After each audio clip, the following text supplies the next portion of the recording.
John Watson. I shared a flat at 221B Baker Street with a young man named Sherlock Holmes. This would normally be a simple statement of simple fact, but I had learned in the first few weeks of our association that the normal process of returning home was in itself an adventure. I never knew what to expect. I seldom expected what I found. I had decided to spend a quiet evening at home, and I was determined not to become involved in any new scheme that Holmes would invent.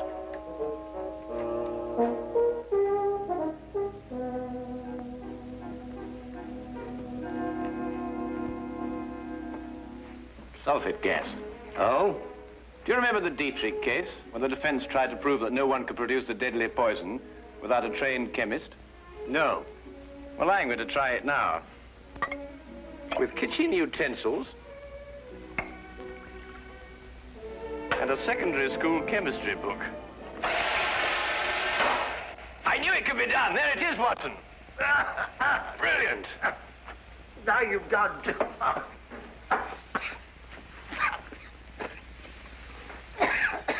That woman was guilty as a vulture. Clever, too.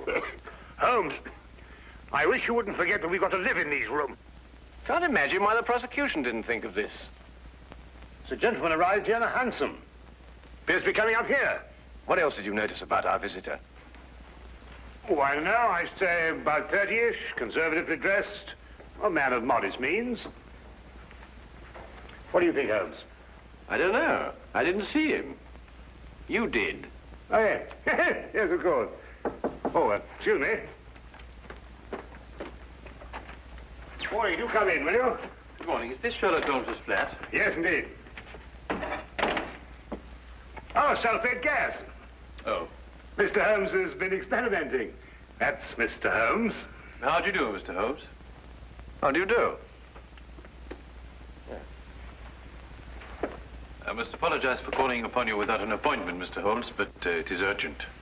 May I present my friend and colleague, Dr. Watson? How do you do? How do you do? Now then, Mr. Winthrop. Mr. Harvey Winthrop, isn't it? Have we met before, sir? No, but you mustn't underestimate your reputation. Won't you come in? And sit down. Thank you. Over there.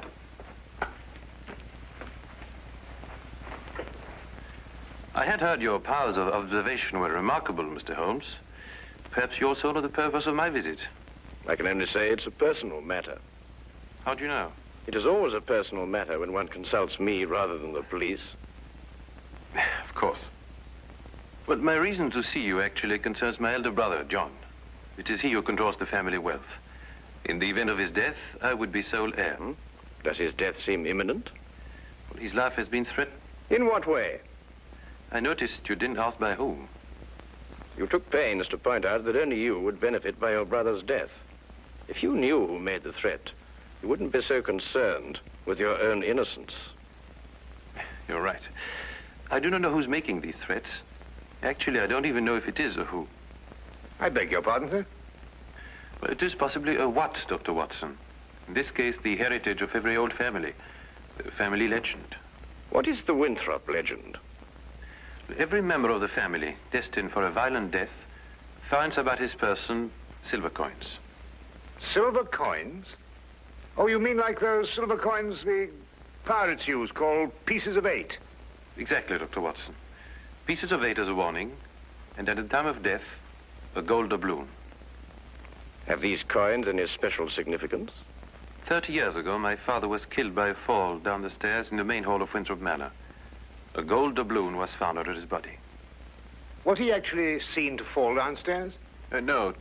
The manor was closed and has remained so ever since. I assume your brother has discovered several silver coins? Each day for the past 7 days. I see. What has been his reaction? He has decided for the first time in 30 years to reopen Winthrop Manor. In defiance of the legend? Exactly. We are going to be there this weekend. Who is we? My brother, my fiancée, and myself. And I would like you two, Mr. Holmes and Dr. Watson, to be there as well. Well, that's very good of you, sir. Do you have any other evidence to substantiate your belief? I was very young in those days, but I can still remember the sight of my father's body at the bottom of those stairs.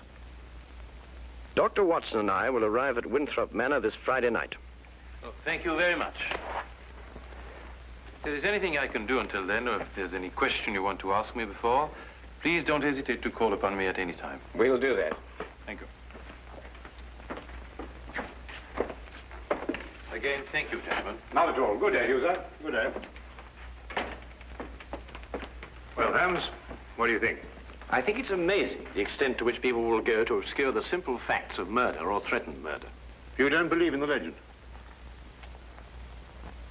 Nonsense. Well, but after all, Holmes, you said yourself that these things very often have a basis of fact. The odor lingers. There was no mention of that in the Dietrich's case. I'm a man of science myself, Holmes, you know that. And yet there are things that happen every day for which they have no logical explanation. How would Mrs. Dietrich's have removed the odor? Of course, it could work equally well both ways. Winthrop himself admitted that in the event of his brother's death, he was the heir to the estate. His visit here might have been a blind. The solution of a murder, Watson, is infinitely easier than the prevention. We have committed ourselves to a weekend in a drafty manor house that has been closed for 30 years. We will watch and we will wait. And in time, we will apprehend the persons or ghosts who will commit the murder of the Winthrop Legend.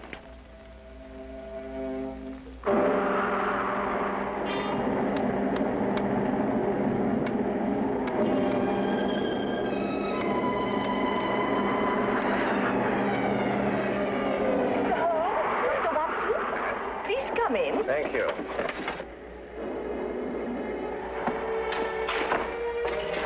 The thunder was making so much noise, I wasn't certain I heard you knock. Yes, I think we got here just in time. Yes, we were worried that you were caught in the storm. I'm Mrs. John Winthrop. How do you do? I'm Dr. Watson. This is Sherlock Holmes. How do you do? I'm very pleased to meet you. You can leave your things here and go into the sitting room. We managed to get it comfortably warm. I'll have your luggage brought up to your rooms. You'll have to excuse the inconveniences of the house. My husband's decision to spend the weekend here was rather sudden. And I'm afraid we're understaffed. Please don't concern yourself with us, Mrs. Winthrop. I'm sure we'll be very comfortable. Oh, there you are. I'm glad you made it before the storm. I see you've already met my sister-in-law. Yes, we have. How do you do? Oh, Harvey, perhaps you can show Dr. Watson and Mr. Holmes to their rooms. Yes, you probably want to freshen up. Good evening, gentlemen. This is my brother, John Winthrop. Dr. Watson. How do you do? How do you do? How do you do? How do you do, sir? I hope you'll be comfortable. Or as comfortable as possible in a house that's been closed for 30 years. I feel I should apologize. Not at all, sir. I'm sure everything will be fine. I hope so. Come down to the sitting room when you're ready. It's a bit more cheerful there. Let me show you to your rooms, gentlemen. Come along, my dear.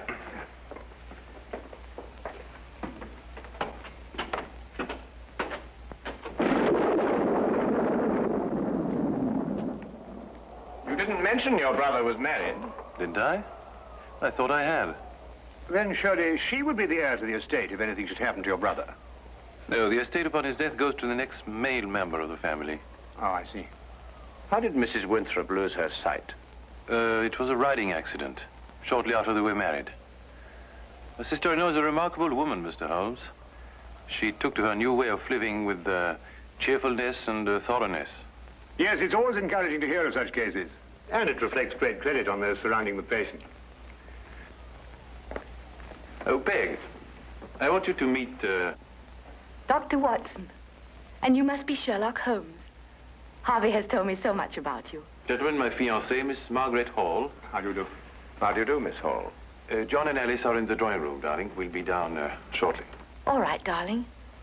I think we're going to have a wonderful weekend, in spite of this old house. Don't keep yourselves from us too long, gentlemen. You're a very lucky man, Mr. Winthrop. She's a lovely girl. As a matter of fact, you know, there's some very good hunting country around here. Do you go in for that sort of thing, Mr. Holmes? On occasion, sir. Not very often, thank you. My wife thinks I'm a bit reckless. She worries about my neck. A glass, my dear. Thank you. That appears to be a preoccupation with more than one member of your family, sir. You mean my brother, too? And the reason for your being here? Nonsense. I said the same thing. And you agree with me? You, too, think it's a lot of rubbish? I don't think we're referring to the same thing, sir. I'm talking about the legend, of course. Ah, I see. May I ask, sir, what precautions you've taken against it? What would one do? How does one fight a myth? Well, what's your opinion, Mr. Holmes? Should I take this matter seriously?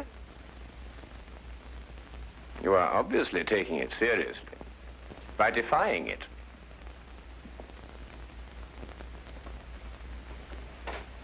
By coming down here to prove that it doesn't exist.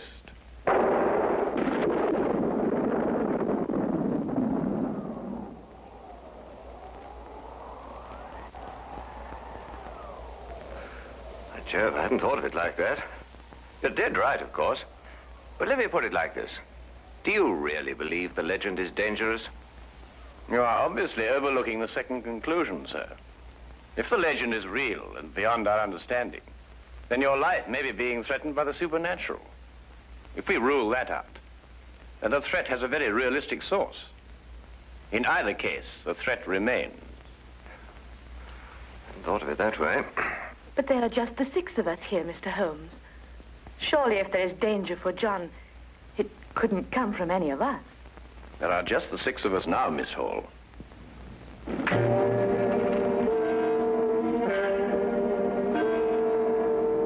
But now there are 7.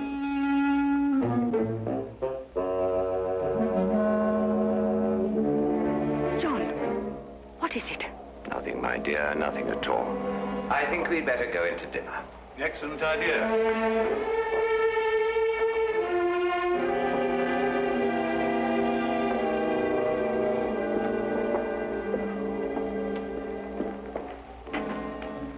I don't like it, Holmes.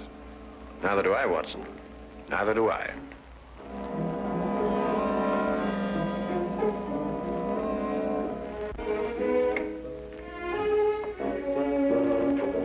Oh, come in, Watson. Oh, don't be alarmed, old chap. I don't think this contraption has been fired for centuries.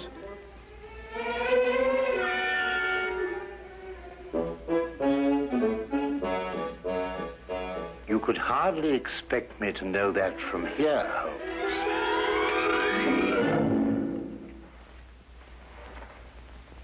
Seems it's working after all.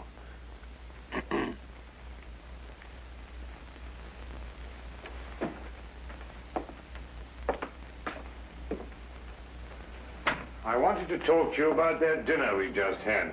Oh, yes, yes. Excellent duck, don't you agree? Well, it was better than the conversation, or lack of conversation, I grant you.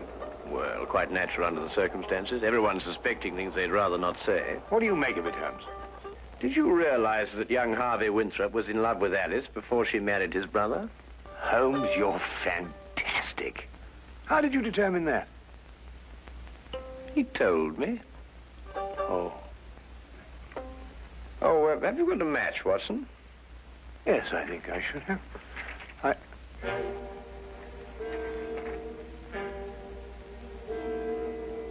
Holmes, look. Yes, I know. I slipped it in your pocket during dinner. You what? I just wanted to see how easy it was to plant those things on someone else. Well, really, Holmes, for all you know, I might...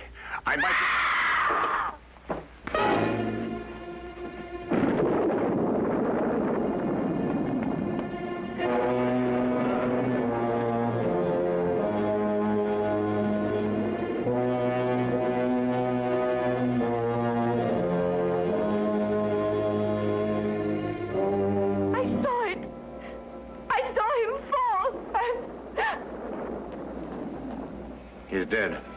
Neck broken.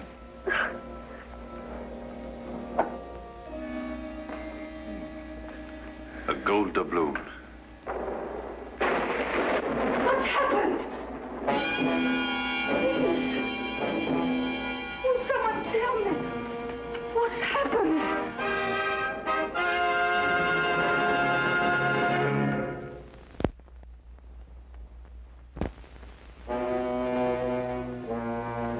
And now, we return to the case of the Winthrop Legend.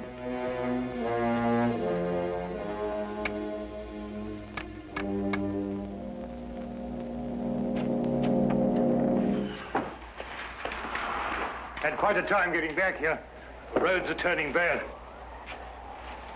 Harvey Winthrop. Good evening, sir. Could you get everybody together and see if we can try and get this thing sorted out? Where's the body? Over there. Broken neck. Died instantly. Oh, you say, you up there? Oh, good evening, Constable. That is Mr. Holmes. I've spoken to you about him. Oh, yes. Good evening to you, Mr. Holmes. Glad to have you on this case.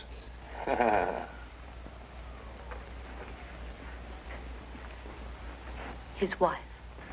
Been a terrible shock for her. Oh, Mr. Holmes, I'd like to discuss this case with you. I've got several theories. Dr. Watson was telling me coming down in the carriage. I think it would be better if she retired for a while. These will help. Thank you, Doctor. Dr. Watson summarized the legend for me on the way down, but quite frankly, Mr. Holmes, I would say we're opposed to a devilish mind here. Holmes, really? I don't know. What on earth do you think you're doing? A button. At the very least, the very least. Observe, Watson, I've almost torn a button loose.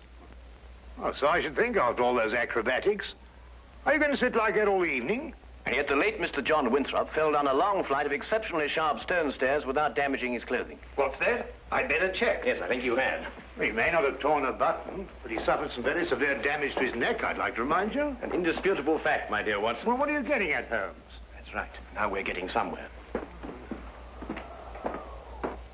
Come on, Watson, let's examine the situation more thoroughly. The killing blow was struck at the back of the neck, is that right?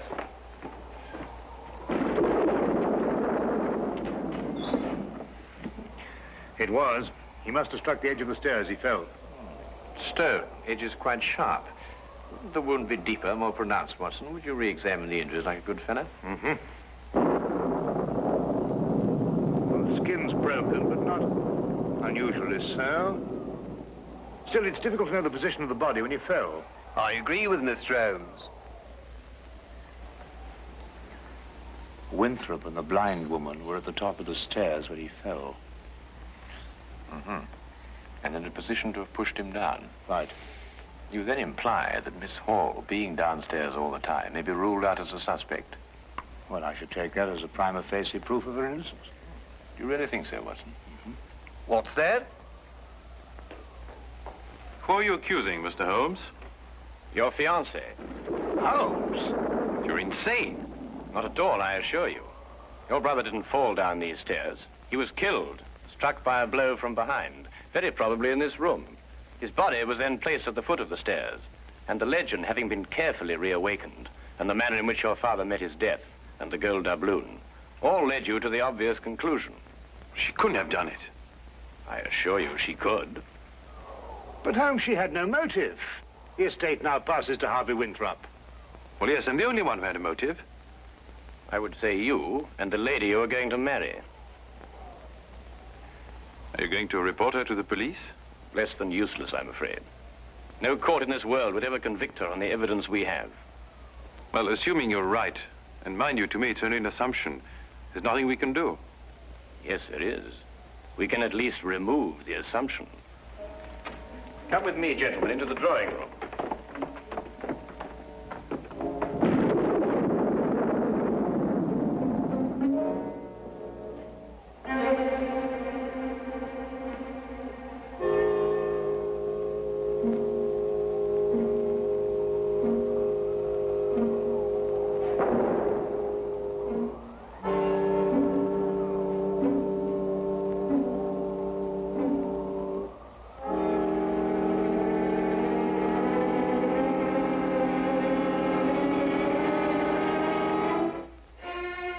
Oh, Constable. I didn't know you were there. Just looking around, routine, you know, miss. Of course. Did you want to see me? Well, not especially, miss. A few more things to check up on. The rest lies completely in your hands.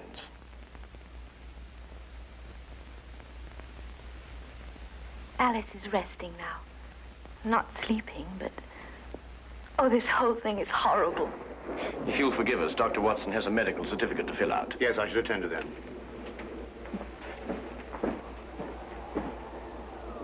Oh, Mr. Holmes. At your service, my good constable.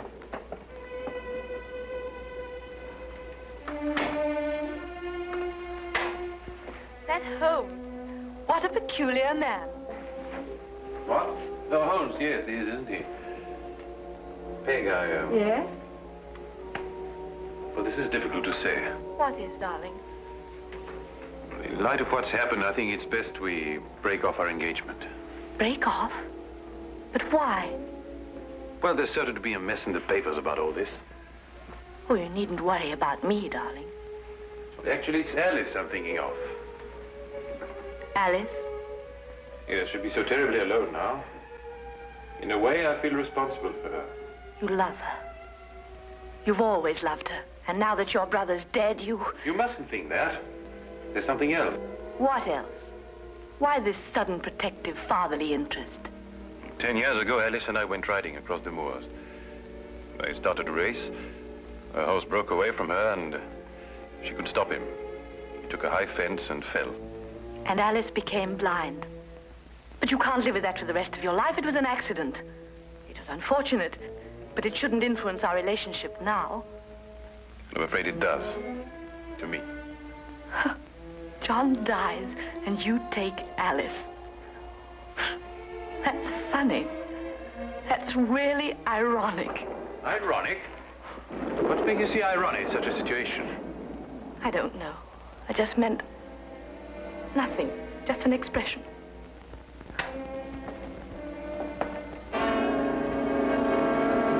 Very interesting choice of words, I might add.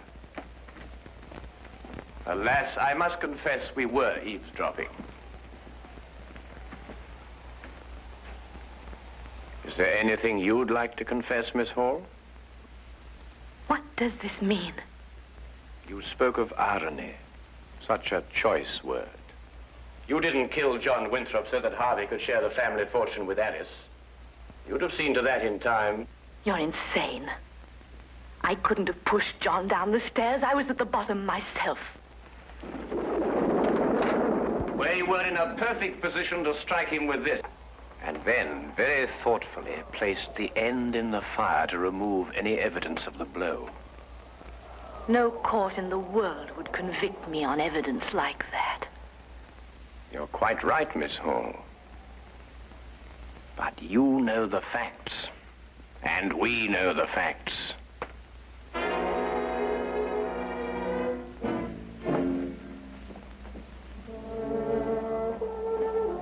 But surely, Holmes, something can be done. I don't think so, Watson. The young lady used her wits and an ancient legend.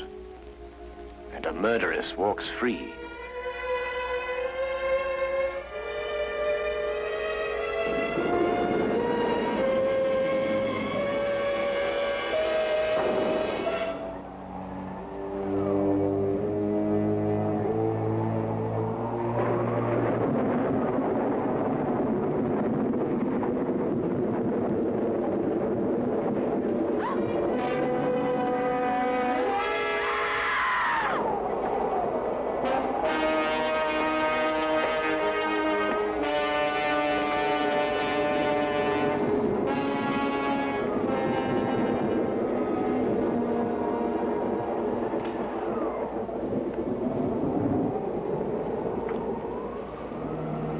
But it's a gold doubloon.